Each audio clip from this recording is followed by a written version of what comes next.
नमस्कार दोस्तों, आज की हमारी कहानी है ससुर जी बस भी करो। बहू ने ससुर को दिखाया आईना। गर्मियों के दिन थे। रसोई में प्रीति काम कर रही थी और अभी उसकी नई नई शादी हुई थी, इसलिए उसे साड़ी पहनने की आदत भी नहीं थी और साड़ी में उसे बहुत ज़्यादा गर्मी भी लग रही थी। तो उसने अपने पति रितेश से पूछा कि क्या मैं सूट, मैक्सी या कुछ और, अगर घर में किसी को कोई परेशानी ना हो तो पहन लूँ?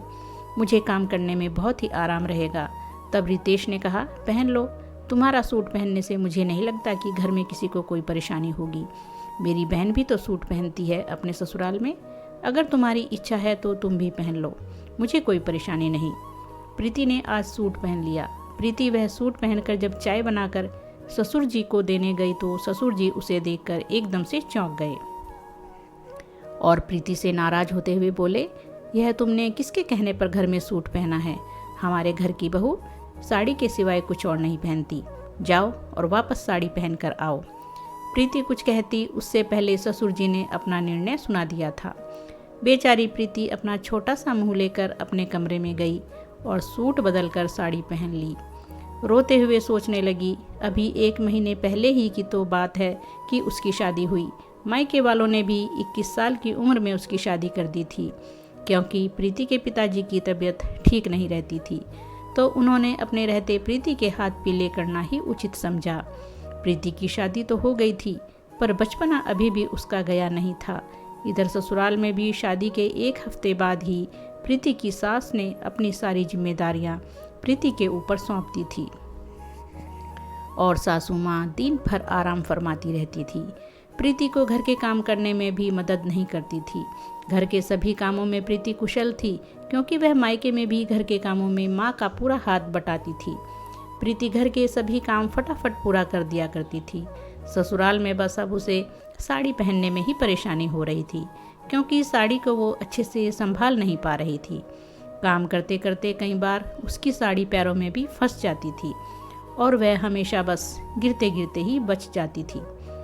इसलिए अपनी सुविधा के लिए उसने सूट पहना था, जिसके कारण आज अपने ससुर जी से डांट खानी पड़ी।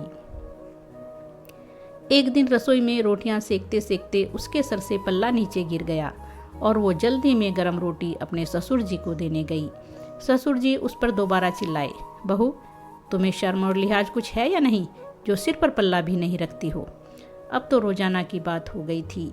प्रीति कोई छोटी सी भी गलती कर देती तो ससुर उस पर बहुत चिल्लाते। छोटी सी गलती को राई का पहाड़ बना देते थे। घर के ऐसे माहौल से प्रीति बहुत ही परेशान थी और बहुत ही ज़्यादा मानसिक तनाव में भी आ गई थी। प्रीति मन ही मन सोचने लगी कि उसके पापा ने किन लोगों से उसकी शादी करवा दी और जैसे तैसे खुद को संभाल फिर वापस घर के कामों में लग जाती। एक दिन प्रीति की सास की तबीयत बहुत खराब हो गई, तो उनसे मिलने प्रीति की ननद और उसके ससुर जी घर आए। प्रीति ने उनकी बहुत ही आवभगत की।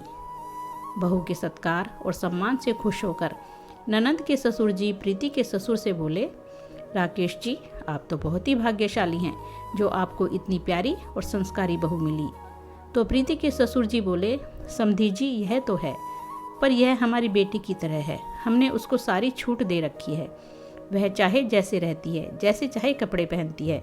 हम उस पर कोई रोका टोकी नहीं करते, क्योंकि बहू की आंखों में बस शर्म होना जरूरी है।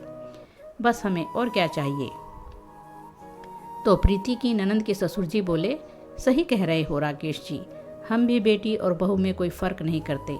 हमारे घर में भी यही होता है और वैसे भी हमारी सोच तो ये है कि बहू भी किसी की बेटी होती है और वह अपने एक माता पिता को छोड़कर दूसरे माता पिता के पास आती है।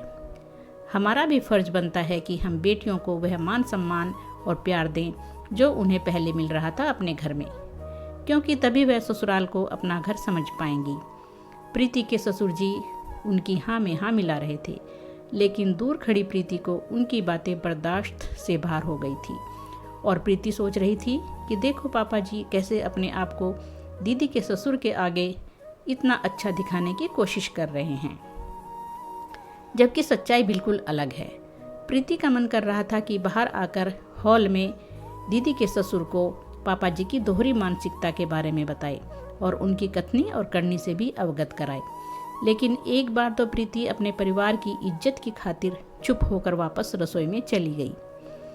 लेकिन उसे बार बार रसोई में पापा जी के शब्द कानों में पिघले शीशे की तरह चुभ रहे थे और उसका आत्मसम्मान कह रहा था कि अगर तू आज तेरे लिए नहीं बोलेगी तो यह लोग जिंदगी भर तुझे कठपुतली बनाकर रखेंगे। आखिर प्रीति ने हिम्मत दिखाई और बाहर आकर हॉल में एकदम से बोली, ससुर जी अब बस भी करो, अब और नहीं।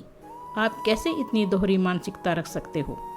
आपने दीदी और ससुर जी को जो भी मेरे बारे में बताया और उसमें कितनी सच्चाई है वह आप भी अच्छे से जानते हैं, और मैं भी, क्योंकि मुझे तो इस घर में बहुत ही ज़्यादा पाबंदियों के साथ रखा जाता है और मुझे नहीं लगता कि आज के ज़माने में कोई भी ससुराल वाले अपनी बहू के ऊपर इतनी पाबंदी लगाते होंगे। आप कहते हैं कि आप बहू और बेटी में कोई अंतर नहीं रखते हैं, बहू बेटी में कोई फ़र्क नहीं करते हैं, पर मैं कहती हूँ कि आप मेरे साथ बहुत ही गलत व्यवहार करते हैं। प्रीति का आज ऐसा रूप देखकर राकेश जी की आंखें अपनी बेटी के ससुर के आगे झुक गई और उनके पास कुछ बोलने के लिए शब्द ही नहीं थे। तब प्रीति के ननंद के ससुर जी बोले, आज तो हमने आपका अलग ही रूप देखा है राकेश जी।